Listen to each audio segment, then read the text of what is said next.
Mic check, mic check. How I'm coming in.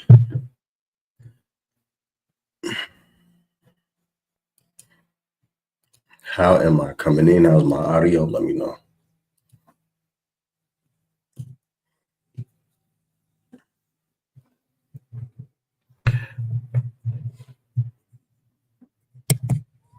First and foremost, we're going to give all praises, all honor, and glory to the Most High in the name of His Son. This is your brother Ash Recall, and this is another Bible study. We're picking up back in the book of Luke, chapter 4. We're going to be picking up at verse 28. We're going to be finishing the rest of this out. Then we're going to open the floor for some questions.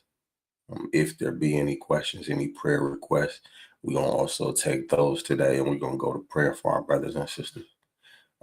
Without further ado, we're going to jump right in. Shalom to the brother Zapanya, the sister Lily, the elder brother Mashal, the captain Azariah, and the brother Chris Hammond. Shalom, shalom, shalom. Thank y'all for tapping in. Like, share, and subscribe. Brother Gabar Yala's in the building. Shalom, shalom. Like, share, and subscribe. This is the book of Luke, chapter 4. This is verse 28. And all they in the synagogue, when they heard these things, were filled with wrath, and rose up and thrust him out of the city, and led him into the brow of the hill whereon their city was built, that they might cast him down headlong. But he passed through the midst of them and went his way, and came down to Capernaum, a city of Galilee, and taught them on the Sabbath days. And they were astonished at his doctrine, and his word was with power.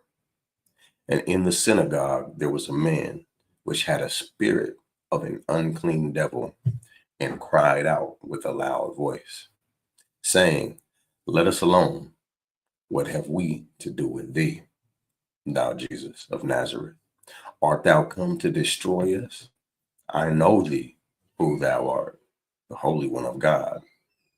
And Jesus rebuked him, saying, Hold thy peace, and come out of him. And when the devil had thrown him in the midst, he came out of him and hurt him not. And they were all amazed, and spake among themselves, saying, What a word is this? For with authority and power he commanded the unclean spirits, and they came out. And the fame of him went out into every place of the country round about. And he arose out of the synagogue and entered into Simon's house. And Simon's mother was taken with a great fever, and they besought him for her. And he stood over her and rebuked the fever, and it left her. And immediately she arose and ministered unto them. Now when the sun was setting, all they that had any sick with diverse diseases brought them unto him. And he laid his hands on every one of them and healed them. And devils also came out of many, crying out and saying, Thou art the Christ of the Son of God. And he, rebuking them, suffered them not to speak, for they knew that he was Christ. And when it was day, he departed and went into the desert place. And the people sought him and came unto him and stayed him, that he should not depart from them. And he said unto them, I must preach the kingdom of God to other cities also, but therefore I am sent. And he preached in the synagogues of Galilee. So we're going to continue into chapter 5. Get your pages turned, get some water in you, some coffee in you, whatever it is you need to do to make sure that you're ready as we transition into this next chapter.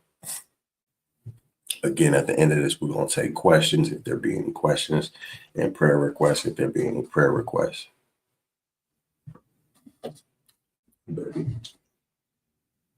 Wifey's here too, man. Grab your family and bring them around. This is a family safe class, unlike a lot of the other ones we do. I'm tired. This is Luke chapter 5. Let me see if y'all ready in the chat. Who's ready in the chat? Everybody ready? I'm just going to assume y'all ready.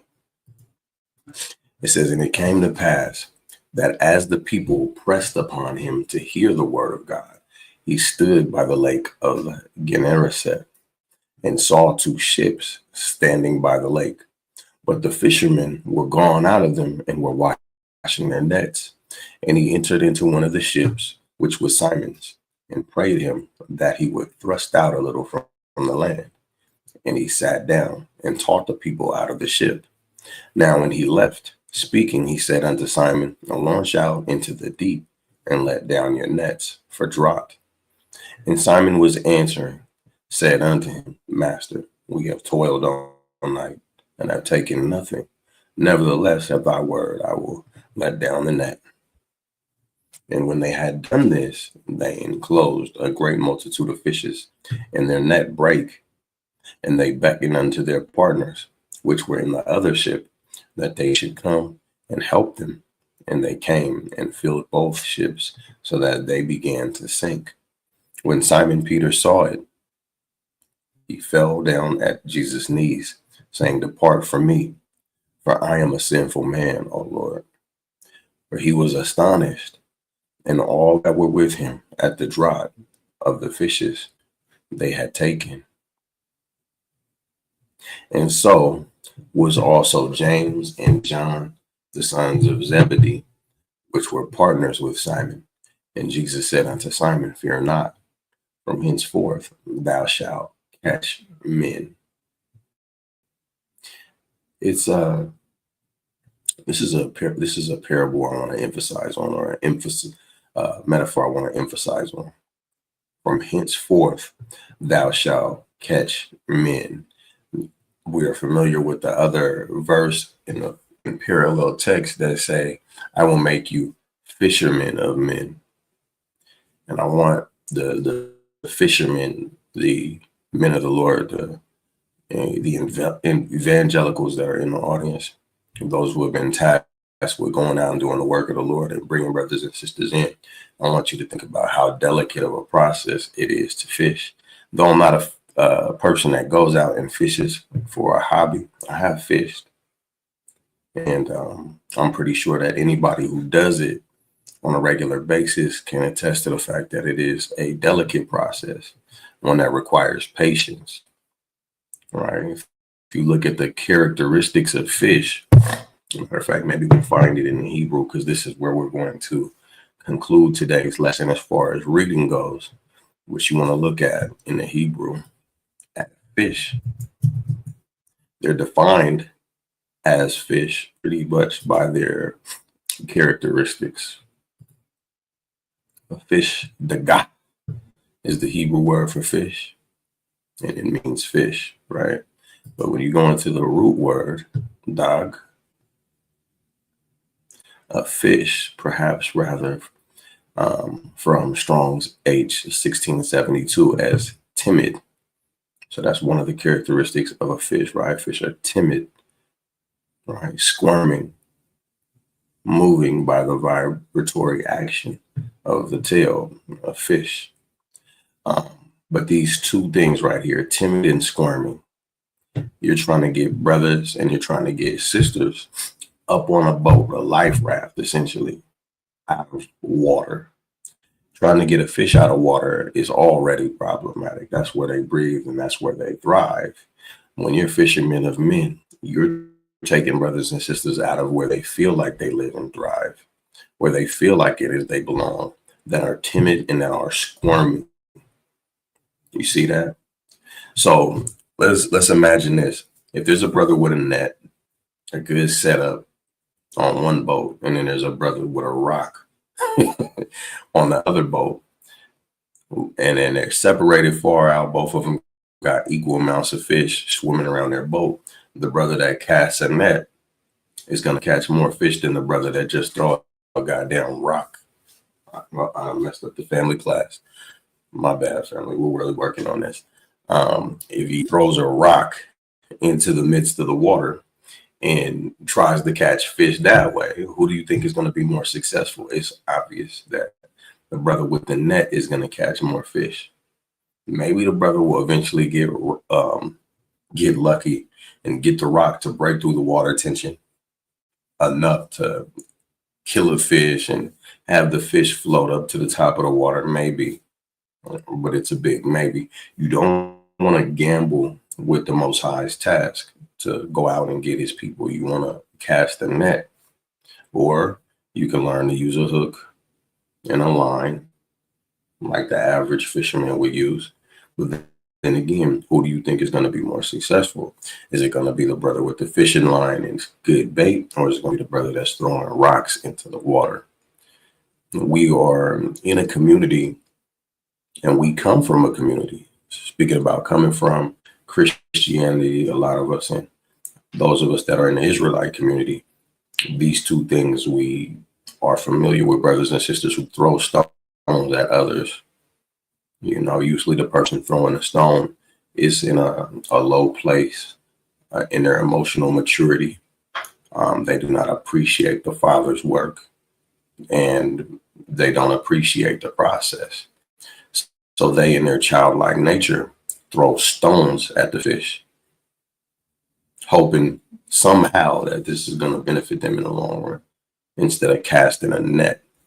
It's almost like the psychology in this individual won't allow for them to open their arms, much less a net, to actually bring brothers closer to the Most High, because they don't have the patience, they don't have the mental or spiritual fortitude, they don't even have the aptitude to look into the Bible and see that this is the task at hand, not to throw stones at brothers and sisters, the fish. You see that? So we are tasked with being fishers of men. So we need to learn how to strengthen our arms so we can pull the net up on the boat. This takes long suffering. We need to have the love in our hearts to cast that net, knowing that brothers and sisters are going to squirm as we try to pull them up on the boat. We got to have some compassion on them, knowing that they think it's better in that water. And, you know, I'm still honoring the metaphor with the water being the nations, the heaven, this current heaven. Another gem, the word heaven, Shemayim, the roots of that Shemayim, great waters. That's what heaven is the great waters. Shemayim, great waters. So we're trying to pull brothers and sisters out of the great waters of this world, where they feel like they are succeeding and they're squirming along, trying to just do their thing.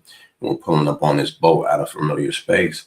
And it's hard enough for them to grasp that, you know, you come up on this life raft, you're actually going to breathe a lot better. You're going to survive. Where these waters here are going to become bitter as wormwood, and you'll die in them. So keep that in your minds, brothers. We're coming off of, I would say, an attack on our part of the community, on our church, our school. And let's just make room. Let's make room in our minds for growth. These things are going to happen.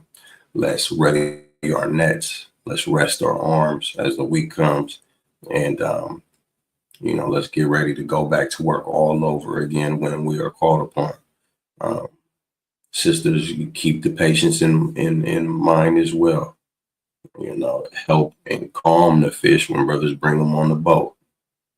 Don't be the sisters that are throwing rocks. You know, don't. Let's do what Psalms 1 says. Let's keep in mind that him that sits not in the congregation of the unrighteous, and him that's not sitting in the seat of the scornful, it's him that's going to be like a tree planted by the rivers of water that brings forth his fruit in his season. Right? Brothers, don't encourage that behavior, to throw rocks at those that are that should be pulled up onto the boat, that should have a net cast for them or a line cast with bait for them. Let's begin to do things differently at Fire of God. And I'm going to yield with that. I appreciate everybody for showing up. This might be the quickest class that we've had, but we did cover a lot in that 15, 20 minutes. Any questions? Any questions in the chat?